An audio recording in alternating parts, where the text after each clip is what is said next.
Eh bien, me voici donc arrivé à Louvain, à Leuven à l'époque, puisque l'université était encore unitaire. Il y avait donc une aile flamande et une aile francophone qui se mélangeaient, enfin, à Leuven.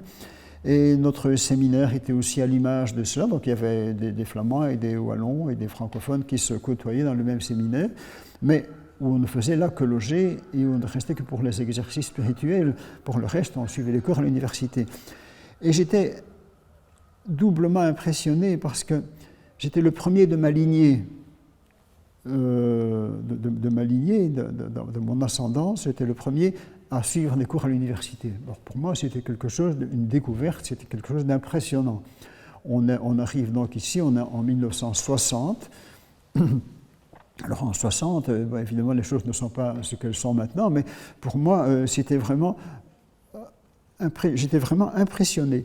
D'autant plus que, comme j'étais au séminaire Léon XIII, j'étais vraiment dans les mêmes locaux qu'un institut de philo, qui avait été créé par le cardinal Mercier, enfin le futur cardinal Mercier à l'époque, pour justement accueillir des jeunes qui voulaient se former à la philosophie. Et on logeait pratiquement juste à côté, dans pratiquement le même bâtiment, mais à l'arrière de l'institut de philo, qui était partie intégrante de l'université. Et ça m'impressionne d'autant plus que d'être dans la maison de Mercier, qui était quand même un des monuments de la pensée néoscolastique, néothomiste. Et alors, j'avais choisi, comme j'avais déjà fait 2 ans de philo, de prendre l'histoire, parce que l'histoire m'intéressait. Et alors, j'ai suivi les cours là, et ça s'est bien passé. Mais après 1 an, de nouveau, j'ai voulu rompre définitivement avec cet entraînement familial et du milieu vers la voie ecclésiastique. Et quand j'ai fait 1 an d'histoire, j'ai continué l'histoire, mais hors séminaire, ça veut dire comme un étudiant, entre guillemets, ordinaire, en dehors du séminaire, en logeant en ville. J'ai logé 2 ans notamment à la Maison de l'Histoire qu'on avait lancée. On avait créé la Maison de l'Histoire qui regroupait quelques étudiants en histoire, avec différentes activités, enfin c'était avec un petit bar au rez-de-chaussée, des choses ainsi. Et je me souviens bien que je tenais une fois par semaine, je tenais le bar à la Maison de l'Histoire en dessous, chacun son tour. Et c'est pendant ma journée qu'en 1963, pendant la soirée, je tenais le bar. Et puis je me souviens très bien, je dois remonter dans ma chambre qui était 2 étages plus haut. Je remonte, je mets la radio et j'entends que Kennedy avait été assassiné. Je redescends 4 et je lui dis Kennedy a été assassiné. Oh, c'est de la blague, qu'est-ce que tu nous en racontes? Je lui dis écoutez, allumez la radio, vous verrez bien. Bon, enfin, toujours est-il que je me heurtais là vrai en incompréhension. Donc, toujours est-il que j'ai passé 2 ans à la Maison de l'Histoire et 3 ans en faisant l'histoire. Mais et ça me venait de mes années antérieures et de mes passions, si je puis dire. J'avais une fringale de savoir, j'avais l'impression que je ne savais rien. J'avais toujours l'impression que je ne savais rien et que les autres en avaient toujours beaucoup plus que moi. Forcément, je venais d'un petit village de l'Ardenne, quand je me trouvais avec des gens qui avaient vu beaucoup plus de choses dans les villes, etc., j'avais parfois l'air d'être un peu largué. Et j'avais l'impression de ne rien savoir. Et alors comme j'avais une passion pour l'étude, je me passionnais pour un tas de trucs. Alors, c'était à l'époque où le Concile Vatican II commençait. Et comme j'avais quand même tout un entraînement derrière moi d'intérêt pour les questions religieuses, je me passionnais pour le Concile Vatican II. Et j'avais suivi, en même temps que l'histoire, à partir de ma 2e année, j'ai suivi les cours de la faculté de théologie pour les laïcs, ce qu'on appelle l'Institut des sciences religieuses. Et ce qui fait que j'ai fait 2 années de théologie pendant la 2e et 3e année d'histoire. En même temps, ce qui me donnait l'impression d'être toujours à l'endroit où je ne devais pas être. Parce que quand je suivais les cours d'un côté, ben, forcément, je séchais les cours de l'autre côté. J'avais toujours l'impression de ne pas être... Mais ce qui m'arrangeait très bien avec mon caractère, parce que comme j'avais pris l'habitude de faire ma voie en dehors des chemins tracés par les autres, ben, voilà, j'étais toujours où il ne fallait pas, mais on en sortait quand même. Et puis je me suis trouvé... J'ai fait la rencontre en dernière année de licence d'un étudiant africain, un Rwandais, Cyprien Rugamba, qui a été assassiné en 1995 lors des troubles, lors de ce qu'on appelle le génocide rwandais, et qui m'avait initié à la culture africaine du Rwanda, qui est une culture assez particulière, qui est par certains côtés est proche un peu de ce qu'on pouvait voir un peu avec la féodalité médiévale, avec des grands seigneurs Tutsis qui donnaient des biens et qui donnaient des troupeaux de vaches aux Hutus. Enfin, il y avait pas mal de points communs, et Cyprien me faisait miroiter tout ça, d'autant plus qu'il faisait son mémoire de licence sur la poésie dynastique rwandaise. Il m'a parlé avec tant de chaleur que j'étais conquis par l'Afrique, et alors, en dernière année de ma licence, comme j'avais fait le cycle complet, le premier cycle en théologie, donc j'ai commencé une licence en ethnologie africaine, ce qui me passionnait. Et j'ai notamment j'ai suivi les cours de Chiluba, qui est la langue des Baluba du Kasaï. Évidemment, ce n'est pas comparable à l'anglais, hein. Bon, il faut vraiment aller au Kasaï pour le parler, et encore, parce qu'il y a le Kiluba et le Chiluba. Le Kiluba, ce sont les autres, les Baluba en dehors du Kasaï, mais le Chiluba, c'est la langue. Mais alors, j'ai tout oublié, sauf les préfixes, puisque c'est une langue à préfixes. Par exemple, un homme, c'est Muntu. On met le mu, c'est le singulier masculin, devant tout, qui est le radical qui signifie l'humanité, Muntu. Mais quand il y en a plusieurs, c'est le pluriel, c'est Ba. Bantu. Les Bantus, c'est les Bantus. Ce sont les hommes, tandis que Muntu, c'est un homme. Quand on met le ki devant, ou le chi devant, ça veut dire la langue. Par exemple, je vais prendre le Chiluba, c'est la langue des Baluba. Les Baluba, c'est le pluriel. Un homme, c'est un Muluba. Pluriel, c'est un des Baluba. Leur langue, c'est le Chiluba. Et alors, il y a une vingtaine de préfixes que je connais encore dans la liste pour me repérer, mais je ne vais pas faire la liste ici. Et toutes les langues bantoues sont construites un peu de la même façon. La langue du Rwanda, c'est le Kinyarwanda. La langue du Burundi, c'est le Kirundi. Alors, etc. Mais plusieurs gens du Rwanda sont des Banyarwanda. Enfin, donc, et ça me passionnait. Je le suis encore maintenant. Enfin bon, ça me passionnait. Et alors, je reviendrai après sur cet aspect-là.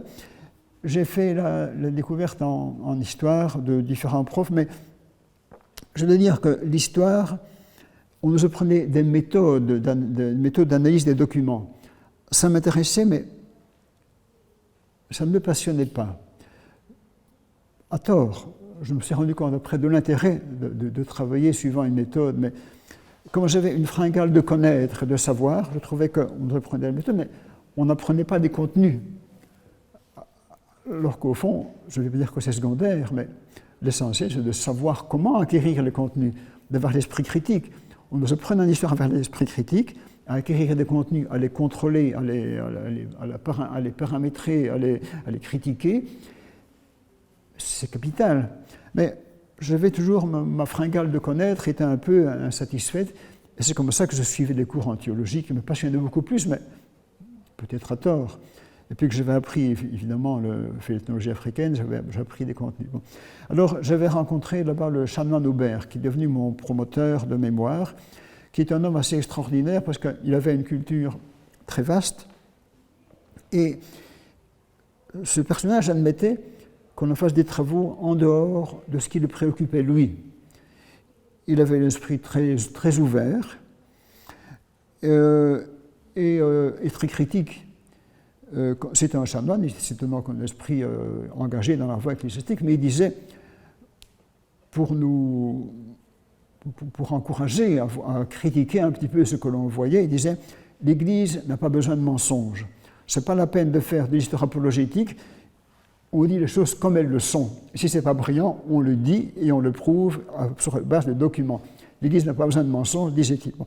Alors ça m'avait frappé, alors j'ai fait mon mémoire avec lui. Alors j'ai un peu combiné ces différents aspects de mes passions de l'époque. L'Afrique, j'ai travaillé sur les revues missionnaires, des missionnaires en Afrique et en Chine.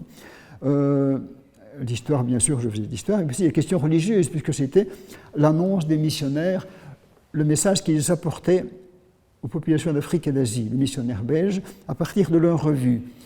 Comment présentaient-ils, les questions religieuses, deux, comment présentaient-ils aux gens d'ici, comment nous présentaient-ils les Africains et les Chinois et les gens des Philippines, etc. Donc c'était un petit peu l'étude des préjugés raciaux, tels que les missionnaires nous rapportaient ces choses à partir de leur revue, telle qui était diffusée chez nous dans le grand public, quoi. Donc c'était donc mon mémoire de licence que j'ai fait avec Aubert. Mais voilà. Maintenant, je ne sais pas s'il y a encore des choses que je pourrais ajouter. Comment j'en suis... Ah oui, alors après Louvain, je suis parti un an à Strasbourg. J'ai fait un petit montage financier pour pouvoir arriver à mes fins. C'était l'époque aussi de la construction européenne. Et parmi mes nombreuses passions, je m'intéressais un peu à cette unification européenne qui se faisait. Et alors, j'ai suivi pendant un an, c'est un diplôme de 3e cycle à Strasbourg, sur c'était le Centre universitaire des études européennes, dont j'ai été diplômé, c'est le diplôme de 3e cycle que j'ai fait là. Mais finalement, je ne suis pas arrivé à m'intéresser autant à cela qu'à l'Afrique. Et j'ai réussi à faire un mémoire qui n'a pas été ultra apprécié par les gens là-bas, sur la poésie néo-africaine de langue française. Les gens comme Senghor, le Martiniquais, Aimé Césaire, le Guyanais Léon Damas, qui étaient des poètes qui étaient des chants de ce qu'ils appelaient la négritude, c'est-à-dire la prise de conscience des valeurs africaines à la fois en Afrique, mais aussi dans les Caraïbes, et alors qui exprimaient dans leur poésie, je dirais, leur besoin d'affirmation. Et alors, j'ai étudié les visages de l'Europe, tels que cette poésie néo-africaine, puisque j'étais dans l'étude européenne, tels que ces poètes néo-africains, Senghor, Césaire, Damas et Rabé Mananjara en Madagascar, comment ils présentaient l'Europe dans leur poésie. Donc voilà, ça c'était mon séjour d'un an à Strasbourg. Et puis j'avais mon service militaire. Alors là, j'ai eu la chance... On était obligé à l'époque, il y avait un an de service militaire. J'ai eu la chance d'être affecté à l'école royale militaire, non pas comme élève officier, comme simple soldat, mais attaché comme assistant à la chaire d'histoire de l'école militaire. Ce qui veut dire que j'ai eu tout le loisir pendant un an de m'occuper d'une autre façon d'histoire, d'un autre domaine de l'histoire à laquelle je ne m'étais jamais beaucoup attaché jusqu'alors, l'histoire militaire. Je me suis intéressé, ça m'a fait une diversion pendant un an, c'était intéressant. Et puis alors je suis entré au FNRS. Mais là, peut-être bien qu'on déborde. Il n'y a pas un voyage au Congo? Ah oui, ça j'avais perdu de vue, ça, oui. Pendant mon service militaire, mon patron, qui était un civil, mon patron à la chaire d'histoire militaire, me dit: il y a des avions de l'assistance technique militaire belge qui partent régulièrement au Congo, qui partent à moitié vides et qui reviennent 15 jours après à moitié vides. Il me dit: si on monte dans un, on peut revenir dans l'autre et ça ne coûte rien à personne. On me dit: c'est formidable, mais il faut quand même une mission. Alors je monte une mission bidon, complètement bidon, pour aller à l'université Lovanium, qui était une dépendance à l'époque de l'université de Louvain.